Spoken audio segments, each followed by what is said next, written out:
प्यारे स्टूडेंट, स्वागत है आप सभी का अपना चैनल न्यू क्लासेस में। आज का वीडियो क्लास 12 के स्टूडेंट के लिए बहुत ही इंपॉर्टेंट होने वाला है और आज मैं आप लोगों को हिस्ट्री का ऑब्जेक्टिव क्वेश्चंस बताने वाला हूं जो 2024 के लिए काफ़ी इंपॉर्टेंट है, क्योंकि आप लोगों का बोर्ड एग्ज़ाम 2024 में होगा तो उसके लिए काफ़ी इंपॉर्टेंट है। वीडियो को अंत तक देखिएगा और इनसे पहले भी मैंने काफ़ी सारा वीडियो अपलोड कर दिया है, आप लोग जा करके देख लीजिए। हर एक वीडियो मेरे चैनल के प्ले लिस्ट में उपलब्ध है, आप लोग वहां जा करके हर एक वीडियो को देख सकते हैं। काफ़ी सारा सब्जेक्ट का वीडियो पहले से ही अपलोड है, ठीक है। और आज मैं आप लोगों को जो चैप्टर 4 है, विचार, विश्वास और इमारतें यानी कि सांस्कृतिक विकास, ये चैप्टर है, 4 चैप्टर है आप लोगों का। तो इसके बहुत सारे इंपॉर्टेंट क्वेश्चंस करा दूंगा, आप लोग लिखते चलिएगा एक एक क्वेश्चन को, एक एक आंसर को, क्योंकि देखिए जब तक आप लोग लिखेंगे नहीं तब तक फिर आप लोगों को जल्दी से याद नहीं होगा। और अगर आप लोग सुनते सुनते अगर आप लोग लिखते चलेंगे तो आप लोगों को बहुत जल्द याद हो जाएगा, ठीक है। और काफ़ी सारे स्टूडेंट नए होंगे तो आप लोग ज़रूर चैनल को सब्सक्राइब करके रख लें और साथ ही बेल आइकन को भी आप लोग ज़रूर दबाइएगा।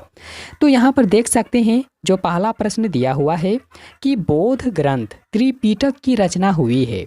याद रखना है आप लोगों को, बौद्ध ग्रंथ जो त्रिपिटक की रचना हुई है तो कब हुआ था, त्रिपिटक की रचना कब हुआ है। तो देखिए त्रिपिटक जो ग्रंथ है इसका रचना कब हुआ था, जब महात्मा बुद्ध के निर्वाण प्राप्त हो गया था, जब उन्हें निर्वाण मतलब पूरा ज्ञान प्राप्त हुआ था, उसके बाद में त्रिपिटक का निर्माण हुआ है। तो इसका बी ऑप्शन बिल्कुल भी राइट आंसर है, आप लोग याद करके रखें और लिख करके आप लोग रख लीजिएगा। दूसरा नंबर का क्वेश्चन भी काफ़ी इंपॉर्टेंट है। देखिए दूसरा नंबर का यहाँ जो क्वेश्चन है ना, ये काफ़ी इंपॉर्टेंट है, क्योंकि देखिए एग्ज़ाम में इस तरह का क्वेश्चन जो है ना बार बार पूछा जाता है। तो जब तक आप लोग ऐसे क्वेश्चन को सॉल्व नहीं करके रखिएगा तब तक तो आप लोगों को कंफ्यूजन होगा ही। तो देख सकते हैं कि सूत, विभग, खंडका, परिवार, ये तीन क्या है, तो तीन भाग हैं। तो किसके किसके भाग हैं, विनय पट्टिका के, सूत पिटक के या फिर किसके हैं। तो याद रखना है सूत, विभग, खंडका और परिवार ये किसके हैं, किसके भाग हैं। तो याद रखना है आप लोगों को विनय पिटक के, किसके, विनय पिटक के, ठीक है। अगला यहाँ पर देख सकते हैं जो तीसरा नंबर का क्वेश्चन दिया हुआ है कि निम्नलिखित में से किस वेद में 10 मंडल और 1028 सूक्त तथा 10,580 रचनाएं हैं। तो किस में हैं, देखिए यहाँ वेद का नाम दिया हुआ है, ऋग्वेद, यजुर्वेद, सामवेद और अथर्ववेद। तो कौन से वेद में इतना इतना सारा चीज़ है, तो याद रखना है आप लोगों को ऋग्वेद में है। किस में है, ऋग्वेद में है। और आप लोगों के लिए एक प्रश्न है, आप लोग हमें बताइएगा कि सबसे पुराना वेद किसे कहा जाता है, सबसे पुराना वेद किसे कहा जाता है। यहाँ 4 वेद का नाम दिया हुआ है और ऑप्शन में यही सारा आप लोगों के लिए है, ठीक है। तो बताना है कि सबसे पुराना वेद कौन सा होता है। अगला क्वेश्चन यहाँ पर दिया हुआ है कि खुदक निकाय का संबंध है, खुदक निकाय का संबंध है। तो याद रखना है सूत पिटक से, किससे, सूत पिटक से, ठीक है। आगे देख सकते हैं जो 5 नंबर का प्रश्न है कि कौन सा उपनिषद अथर्ववेद से संबंधित नहीं है। ऐसा कौन सा उपनिषद है जो अथर्ववेद से संबंधित नहीं है। तो याद रखना है यहाँ जो दिया हुआ है ना, देखिए डी ऑप्शन क्या है, तो श्वेता स्वतर उपनिषद है। ये जो है अथर्ववेद में बिल्कुल भी नहीं है, याद रखना है अथर्ववेद में बिल्कुल भी नहीं है, ठीक है। अगला क्वेश्चन देखिए जो यहाँ पर 6 नंबर का प्रश्न है कि आत्मा का पुनर्जन्म मुख्य विषय है, आत्मा का पुनर्जन्म मुख्य विषय है। तो किस में, आखिर किस में दिया गया है। तो याद रखना है बी ऑप्शन, यानी कि कोफितकी, क्या है, कोफितकी उपनिषद का, किसका है, तो कोफितकी उपनिषद का आंसर आप लोग याद रखिएगा, ठीक है। अगला प्रश्न यहाँ जो है 7 नंबर का कि वर्धमान को महावीर अथवा जीन कहा जाता है। महावीर को क्या कहा जाता है, मतलब वर्धमान को क्या कहा जाता है या फिर महावीर को क्या कहा जाता है। तो यहाँ पर आप लोग देख सकते हैं लिखा हुआ है ना कि उसे जीन कहा जाता है। क्या कहा जाता है, जीन कहा जाता है। तो जीन किसके लिए कहा जाता है, तो देखिए सुख और दुख पर विजय पाने के कारण, किसके कारण से, सुख और दुख पर विजय पाने के कारण जो है वर्धमान को महावीर अथवा जीन कहा जाता है। ये भी इम्पोर्टेंट है, ठीक है। अगला यहाँ पर प्रश्न है 8 नंबर का कि बुद्ध के अष्टांगिक मार्ग में कौन सा सिद्धांत बिल्कुल भी शामिल नहीं था, ये बताना है इस क्वेश्चन में। तो इसका जो राइट आंसर होगा ना, सम्यक वाक होगा। क्या होगा? सम्यक वाक होगा। ठीक है, सम्यक वाक आप लोग लिख करके रखिएगा और याद करते चलिएगा। जब तक आप लोग लिखिएगा नहीं, लिखने के बाद में आप लोग एक बार उसे ज़रूर पढ़ लीजिएगा। ठीक है, ताकि दिमाग में एकदम बिल्कुल भी वही प्रश्न घूमते रहेगा कि नहीं, ये वाला प्रश्न हम लिखे थे, इसका ये वाला आंसर होगा। आंख भी बंद करेंगे तो वही प्रश्न वही आंसर नज़र आना चाहिए, ऐसा याद कर लो। ठीक है, अगला देख सकते हैं जो 9 नंबर का प्रश्न है कि बुद्ध के उपदेशों का संकलन है। बुद्ध के उपदेशों का संकलन है तो विनय पिटक ही है। कौन वाला है? तो विनय पिटक हैं। ये बुद्ध के उपदेश हैं। क्या है? मतलब विनय पिटक क्या है? तो बुद्ध के उपदेश का एक संकलन है। आप लोग याद रखिएगा। अगला जो यहाँ पर दिया हुआ है ना, 10 नंबर का प्रश्न है कि महावीर स्वामी ने जैन धर्म के सिद्धांतों में कौन सा सिद्धांत को जोड़ा था, और ये काफ़ी इंपॉर्टेंट है, ये अगला साल पूछा गया प्रश्न है। ठीक है, देखिए महावीर स्वामी ने जैन धर्म के सिद्धांत में कौन सा उसमें सिद्धांत को जोड़ा था, तो ब्रह्मचर्य के सिद्धांत को जोड़ा था। ये पूछा हुआ प्रश्न है, बिल्कुल भी याद रखें ऐसे प्रश्नों को। हो सकता है रिपीट भी होता है बहुत सारे प्रश्न। ठीक है, अगला यहाँ पर देखिए जो अगला प्रश्न दिया हुआ है कि निम्नलिखित विद्वानों में से कौन सा सर्वप्रथम भारत आया था। भारत सबसे पहले कौन विद्वान आया था?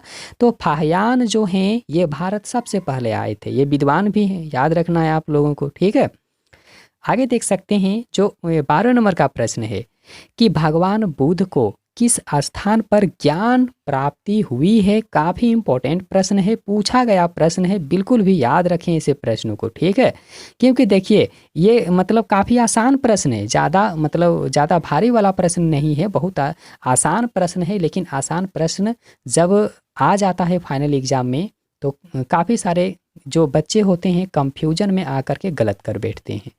तो देखिए भगवान बुद्ध को कौन से स्थान में ज्ञान की प्राप्ति हुई है? तो बोध गया में हुआ है। कहाँ पर? बोध गया में हुआ है। ठीक है, और अगला यहाँ पर देखिए कि निम्नलिखित में से कौन निग्रंथ के रूप में विख्यात है। किसके रूप में? तो निग्रंथ के रूप में विख्यात है। तो जैन ग्रंथ जो हैं ये निग्रंथ के रूप में विख्यात है, आप लोग याद रखिएगा। ठीक है, अगला यहाँ पर देख सकते हैं जो 14 नंबर का प्रश्न दिया हुआ है कि कैनन ऑफ श्वेतांबर पुस्तक अंतिम रूप से किस स्थान पर संग्रहित किया गया है। काफ़ी इंपॉर्टेंट क्वेश्चन है। ठीक है, ये किताब के बारे में है और इस तरह का प्रश्न देता है। ठीक है, देखिए कैनन ऑफ श्वेतांबर पुस्तक अंतिम रूप से कौन से स्थान पर संग्रहित किया गया है? तो वल्लभी में। ये किसमें? तो वल्लभी में। वल्लभी एक स्थान है, यहाँ पर ले जाके उनको जमा किया गया है, रखा गया है, संग्रहित किया गया है। ठीक है, वल्लभी में। ठीक है, अगला यहाँ पर देख सकते हैं जो अगला यहाँ पर प्रश्न दिया हुआ है कि जैन आगम लिखे गए हैं। जैन आगम लिखे गए हैं तो प्राकृत भाषा में लिखे गए हैं, आप लोग याद रखिएगा। ठीक है, जैन आगम को लिखा गया है प्राकृत भाषा में। ठीक है, अगला प्रश्न जो यहाँ पर दिया हुआ है 16 नंबर का प्रश्न है कि बुद्ध का सारनाथ में दिया प्रथम प्रवचन क्या कहलाता है। देखिए बुद्ध का सारनाथ में यानी कि महावीर बुद्ध ने सारनाथ में एक प्रवचन दिया था, तो उस प्रवचन को क्या कहा जाता है? प्रथम प्रवचन है, सबसे पहले दिया था, तो उसे धर्म चक्र परिवर्तन कहा जाता है। क्या कहा जाता है? धर्म चक्र परिवर्तन या प्रवर्तन कहा जाता है। ये इंपॉर्टेंट है, याद रखिएगा। अगला जो यहाँ पर दिया हुआ है कि महात्मा बुद्ध को महापरिनिर्वाण प्राप्त हुआ था। महात्मा बुद्ध को महापरिनिर्वाण प्राप्त हुआ था कहाँ पर? तो याद रखना है कुशीनगर में। कहाँ पर? कुशीनगर में। ठीक है, अगला यहाँ पर देख सकते हैं कि बौद्ध साहित्य मुख्य रूप से लिखा गया था। बौद्ध जो साहित्य है मुख्य रूप से कौन से भाषा से लिखा हुआ है? तो पाली भाषा में लिखा हुआ है। कौन से भाषा में? पाली भाषा में लिखा हुआ है। अगला जो क्वेश्चन है कि जैनियों ने यानी कि जैनियों के प्रथम तीर्थकार कौन थे। काफ़ी इंपॉर्टेंट सवाल है और ये पूछा गया सवाल है, ठीक है। जितने प्रश्नों के साथ में मैं बोल रहा हूँ कि ये पूछा गया प्रश्न है, ये पूछा हुआ प्रश्न है, आप लोग याद रखिएगा, ठीक है। अगर आप लोग कोई भी क्वेश्चन से मतलब पुराने ईयर का जो क्वेश्चन पेपर है उसको उठा करके देखिए, ये क्वेश्चन मिलेगा, ठीक है। देखिए जैनियों के प्रथम तीर्थकार कौन थे, या मॉडल पेपर में भी मिलता है प्रश्न, देख लीजिएगा, ठीक है।